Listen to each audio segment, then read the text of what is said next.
যে আমাদের সরকারের কাছে এটা দাবি থাকবে যে রোহিঙ্গারা আমাদের বাংলাদেশে ঢুকতে না পারে, তাহলে আমরা অনেক ঝামেলায় পড়ে যাব, আমাদের অনেক চলাফেরায় কষ্ট হয়ে যাবে। এখন দেখা যাচ্ছে যে রোহিঙ্গা নতুন করে বাংলাদেশে প্রবেশ করতেছে। আমাদের দেশের যে শান্তিপূর্ণ অবস্থা, সেটা শান্তিপূর্ণ অবস্থা নয়, সেটা হচ্ছে অশান্তিতে রূপ নিচ্ছে। আপনি যাকে মানবিক করিডোর দিবেন, সে যে খাদ্যের আড়ালে অস্ত্র সরবরাহ করবে না, এটা কি নিশ্চয়তা দিতে পারবেন? সম্প্রতি মায়ানমার ও ভারত সীমান্তে চলছে চরম উত্তেজনা। আপনি যদি দেশের প্রধান উপদেষ্টা হতেন তাহলে কি করতেন? সীমান্তে নিরাপত্তা জোরদার করতেন নাকি দেশের শান্তির জন্য কথা বলতেন? দর্শক, এই নিয়ে কী ভাবছে পার্বত্য জেলা বান্দরবানের সকল মানুষ? দর্শক, কালের কণ্ঠের নিয়মিত বিশেষ আয়োজন জনতার কণ্ঠে আপনিও জানাতে পারেন আপনার স্বাধীন, মুক্ত ও নিরপেক্ষ মতামত। পার্বত্য জেলা বান্দরবান থেকে আপনাদের সকল মতামত তুলে ধরতে আপনাদের সাথেই আছি আমি, রিমন পালি। আমাদের দেশের সীমান্তবর্তী এলাকায় রোহিঙ্গা আগে থেকেই ছিল এবং পুনরায় এখন দেখা যাচ্ছে যে রোহিঙ্গা নতুন করে বাংলাদেশে প্রবেশ করতেছে।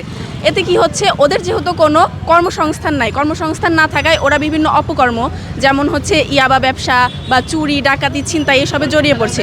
এসবে জড়িয়ে পড়ার কারণে আমাদের দেশের যে শান্তিপূর্ণ অবস্থা, সেটা শান্তিপূর্ণ অবস্থা নয়, সেটা হচ্ছে অশান্তিতে রূপ নিচ্ছে এবং আমাদের দেশের যে নাগরিক আছে তারা বিভিন্ন সমস্যায় পড়তেছে। তো আমি আমাদের দেশপ্রধান উপদেষ্টাকে আমি বলবো যে আমাদের সীমান্তবর্তী এলাকায় যেসব নিরাপত্তা বাহিনী আছেন তাদেরকে তাদের নিরাপত্তা সম্পর্কে জোরদার করার জন্য এবং হচ্ছে কোনো রোহিঙ্গা যেন আমাদের দেশে প্রবেশ না করতে পারে। এতে আমাদের দেশের মঙ্গল হবে এবং আমি আমাদের দেশের নাগরিক হিসাবে চাইবো যে আমাদের দেশে শান্তি বজায় থাকুক। মাইন বিস্ফোরণ বলেন, যে অস্থিতিশীল পরিবেশ বিরাজমান করছে, এখানে আমাদেরকে এই স্থিতিশীলতা ফিরিয়ে আনার জন্য আমাদেরকে কাজ করতে হবে সীমান্ত সড়কের জোরদারের সাথে সাথে আপনাদের এই যে আমাদের যেই বাহিনীরা আছে তারা যাতে যথাযথভাবে দায়িত্বটা পালন করে সেটার দিকে নজর রাখতে হবে।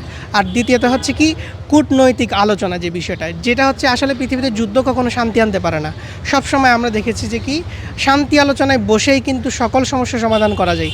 সেই জন্য আমাদেরকে দ্বিতীয়, তৃতীয় এবং চতুর্থ পক্ষ যারাই এই সকল অঞ্চলে বসবাস করেন এবং এগুলোর সাথে জড়িত, যাদের স্বার্থ এখানে জড়িত, তাদের সাথে আলোচনার টেবিল আমাদেরকে বসতে হবে, যথাসম্ভব আলোচনা করতে হবে। এখন প্রশ্ন আসতে পারে যে কি সন্ত্রাসীদের সাথে আলোচনা করা যায় কিনা। যারা সন্ত্রাসবাদকে কায়েম করতে চায়, সম্প্রতি যে বাংলাদেশের যে 3 পার্বত্য অঞ্চলকে নিয়ে তো আসলে অভিযোগ বা ষড়যন্ত্রের শেষ নেই। অনেকেই নাকি এটাকে রাষ্ট্র হিসেবে পরিগণিত করতে চাচ্ছেন, আলাদা করতে চাচ্ছেন।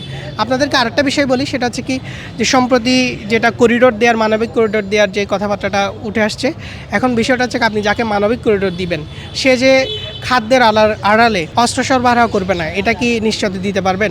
সঠিক প্যাড আর সঠিক তথ্য দিয়ে ইস্যু সামলে নিব এক হয়ে। Mona Lisa sanitary napkin. সে যে আরাকান আর্মিকে সহায়তা করবে না। পরবর্তীতে আমরা এমন একটা গুঞ্জন শুনতে পাচ্ছি যে কি আরাকান আর্মি বান্দরবান এবং রাঙামাটি, খাগড়াছড়ি এবং এই যে 3 পার্বত্য জেলা আছে, তাদের যে সীমানাটা, তাদের যে ম্যাপটা, সেটার সাথে তারা যদি বিদেশি শক্তির সাথে মানবিক করিডোরের নাম দিয়ে যে বিশাল একটা শক্তি যদি যোগান দিতে পারে, তারা যদি প্রশিক্ষণ পায়, তারা যদি অস্ত্রশস্ত্র পায় মানবিক সহায়তার নাম দিয়ে, তাহলে কিন্তু দেখা যাবে এই যে 3 পার্বত্য অঞ্চলকেও আমরা হুমকির মুখে ফেলে দিব। রোহিঙ্গা অবস্থান করতেছে, এর মধ্যে নতুন করে যদি রোহিঙ্গা বাংলাদেশে অনুপ্রবেশ করে তাহলে বাংলাদেশের পরিস্থিতি আরও অনেক ভয়ানক দিকে ছুটে যাবে।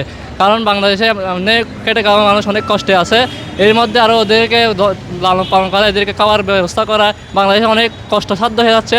আমাদের প্রধান উপদেষ্টাকে লক্ষ্য করার উদ্দেশ্য করে বলতেছি, ওদেরকে দ্রুত বাইরে ওদের দেশে শান্তিভাবে ফিরে যাওয়ার অনুরোধ করতেছি, যাতে আমাদের দেশটা নিরাপত্তায় শান্তিতে থাকে এবং সবাই মিলেমিশে একসাথে থাকতে পারে। ভারত এবং মায়ানমারের সীমান্তবর্তী এলাকার যে সমস্যাটা চলতেছে তার প্রভাব যেন বাংলাদেশে না পড়ে, এবং আমার বাংলাদেশের নাগরিক হিসেবে অনুরোধ থাকবে যে বাংলাদেশে যে উপদেষ্টা আছে তিনি জাতিসংঘ এবং বিভিন্ন সংগঠনের সাথে একটি বৈঠক বা আলোচনা সভায় বসুক, যাতে এই প্রভাবটা বাংলাদেশের উপর না পড়ে।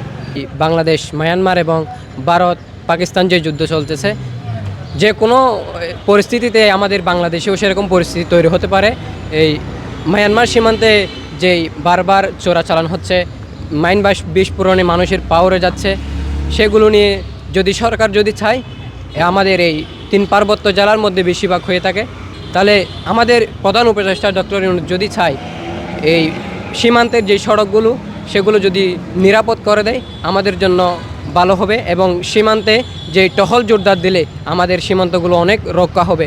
এবং বিষয়টা হচ্ছে যেই মায়ানমার থেকে যে মানুষগুলো যেই বাহিনীগুলো আমাদের বাংলাদেশে প্রবেশ করতেছে, এটা আমাদের জন্য আসলে বাংলাদেশের জন্য শোভনীয় নয়। তাহলে সরকারের এখানে প্রথম কাজটা হচ্ছে সীমান্তে প্রচুর জোরদার দিতে হবে এবং বাহিনী ওইখানে প্রস্তুত রাখতে হবে। মায়ানমারে অনেক দিন যাবৎ যুদ্ধ চলতেছে, রোহিঙ্গারা চাচ্ছে আমাদের বাংলাদেশে ঢুকতে। তা আমাদের বাংলাদেশে ঢুকলে আমাদের তো অনেক ক্ষতিগ্রস্ত হবে। যে আমাদের সরকারের কাছে এটা দাবি থাকবে যে রোহিঙ্গারা আমাদের বাংলাদেশে ঢুকতে না পারে, তাহলে আমরা অনেক ঝামেলায় পড়ে যাব, আমাদের অনেক চলাফেরায় কষ্ট হয়ে যাবে। এই নিয়ে সরকারের কাছে আমার এটা দায়িত্ব থাকবে যে সরকার রোহিঙ্গা যে কোনো না ঢুকতে পারে বাংলাদেশে।